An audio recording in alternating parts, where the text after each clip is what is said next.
Admiral Karen Vex stood silently on the bridge of his warship, staring at the drifting wreckage scattered across space. Twisted metal from shattered fleets floated like the bones of a long-dead beast. Some belonged to the Galactic Coalition. Others were unmistakably human. The Third Terran War had ended 3 months ago, and once again, Earth had won. Karen touched the scar running along his arm. A human rail weapon had nearly killed him during the final battle. Primitive by galactic standards, yet devastatingly effective. Humans had this unsettling knack for turning simple ideas into unstoppable tools. 3 wars in 50 years. 3 attempts to conquer a small, unassuming blue planet. 3 humiliating failures. The galaxy, for all its ancient wisdom and advanced technology, still could not understand how. As he prepared for an emergency Galactic Council session, Karen remembered the words of a wounded human prisoner taken during the war. "You think this is us at our strongest?"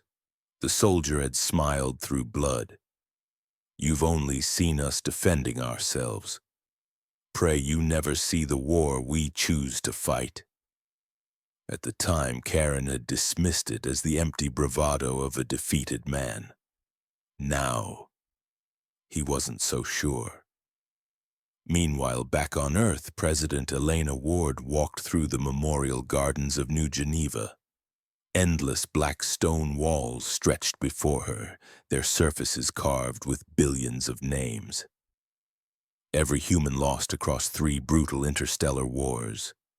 She paused at a familiar section, her fingers tracing the cold letters.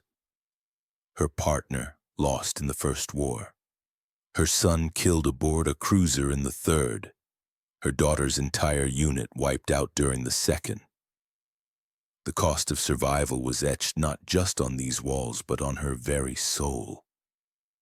"I gave them every chance," Elena whispered to the silent names. Today, Earth would speak, not as a victim, but as a warning. For decades, humanity had possessed communication systems capable of reaching every corner of the galaxy instantly. They had just never used them. Until now. Cameras activated. A signal unlike any ever detected went out. Across crystal worlds and hive-mind planets, across military strongholds and bustling trading stations, every species received the transmission at the exact same moment. On countless screens, a human woman appeared. Elena looked directly into the lens, her gaze unwavering. "My name is Elena Ward, President of United Earth. You have attacked my people 3 times in 50 years. Each time we defended ourselves. Each time we won. And each time we showed mercy." Images began to fill the screens. Human cities burning under orbital bombardment. Human soldiers charging against overwhelming forces. Civilians sheltering in underground tunnels. The raw, unfiltered cost of humanity's defiance. "You mistook our restraint for weakness," Elena's voice continued, cold and clear. "You mistook our mercy for a limitation." The images shifted dramatically. Invisible structures suddenly materialized, vast constructs hidden within Earth's own solar system. Ships emerged from what seemed to be empty space. Technology so advanced they made the galaxy's most brilliant scientists recoil in disbelief. "You continue to build fleets," Elena said, her voice hardening. "You speak openly of a 4th invasion, a final war to extinguish us." She paused, letting the weight of her next words settle. "This is Earth's final warning. The next act of aggression against humanity or our allies will be met with absolute, unconditional destruction." A star map appeared behind her. One dead, forgotten system glowed an ominous red.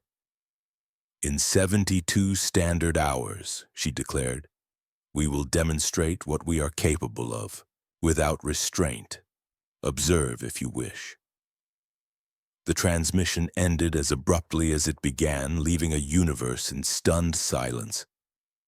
Across the galaxy, a chilling realization took root. Fear, cold and profound, spread faster than any warship. On his bridge, Admiral Karen Vex sat frozen for a long moment.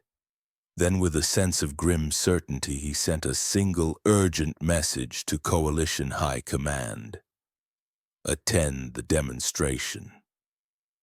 Because whatever humanity was about to reveal, ignoring it would be suicide. 72 hours later, fleets from dozens of species gathered at the designated coordinates, keeping a respectful distance at the edge of a dead solar system. At its center floated a single human vessel, the UES Horizon. By alien standards, it was unimpressive, small, no visible weapons, no detectable shields. A scout ship, perhaps. What they couldn't see was that its hull existed across multiple dimensions simultaneously, forged from stabilized space-time. Its engines did not move through space, they rewrote it. On the bridge, Captain Rhea Solis stood calmly, her hands clasped behind her back. "Begin the demonstration," she ordered. The Horizon launched a projectile no larger than a stone. Alien sensors screamed with impossible readings. The object was moving faster than light, without hyperspace, without any visible propulsion, as if reality itself was simply stepping aside to let it pass. It touched the surface of the system's long-dead star. For a single heart-stopping moment, the universe hesitated. Then physics broke. The star folded inward, not collapsing into a black hole or exploding in a supernova, but changing into something else entirely. Light bent in impossible ways. Gravity twisted upon itself. Matter unraveled at a fundamental level. One by one, the system's planets dissolved, not into fire and dust, but into pure information. Gas giants, barren moons, asteroid belts, gone. "What are they doing?" demanded Ambassador Salith of Vorak, her crystalline voice trembling with a terror she'd never known. "They are rewriting the system at the quantum level," her chief scientist whispered back, his own mind struggling to comprehend the data. "Not destroying it, converting matter into data." Captain Solis's voice then echoed across the open channel, calm and measured. "What you are witnessing is a standard construction tool. We use it for large-scale engineering projects." A collective silence fell over the gathered fleets. "A construction tool? Everything you see," Solis added, "is reversible." As if to prove her point, the Horizon fired a second projectile. Space shimmered. The system began to reappear. Planets reformed, perfectly shaped with optimized atmospheres and mathematically precise orbits. Moons were placed to create ideal tides. Continents of energy-collecting crystal formed as if they had grown there for eons. In just 4 hours, the entire dead system was reborn, more perfect, more stable than nature could have achieved in billions of years. The demonstration was complete. Captain Solis spoke one final time.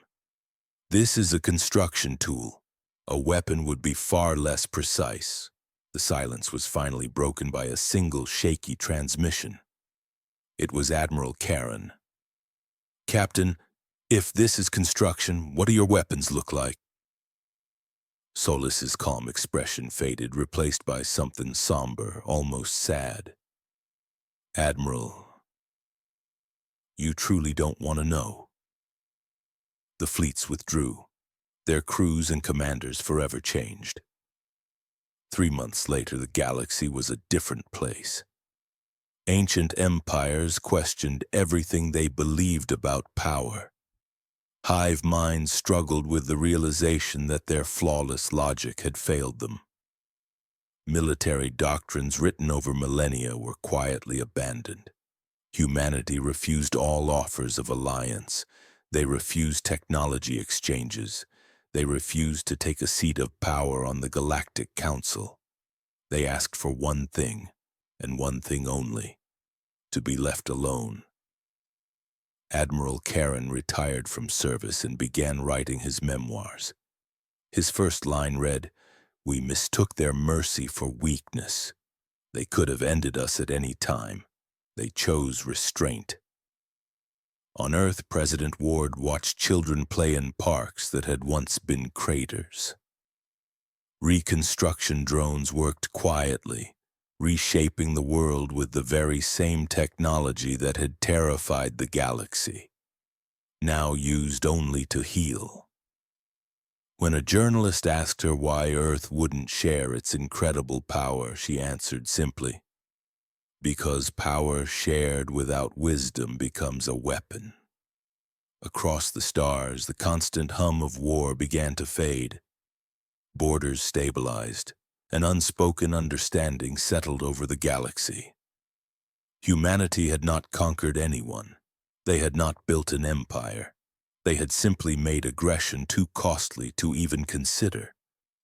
And for the first time in recorded history, the stars were quiet.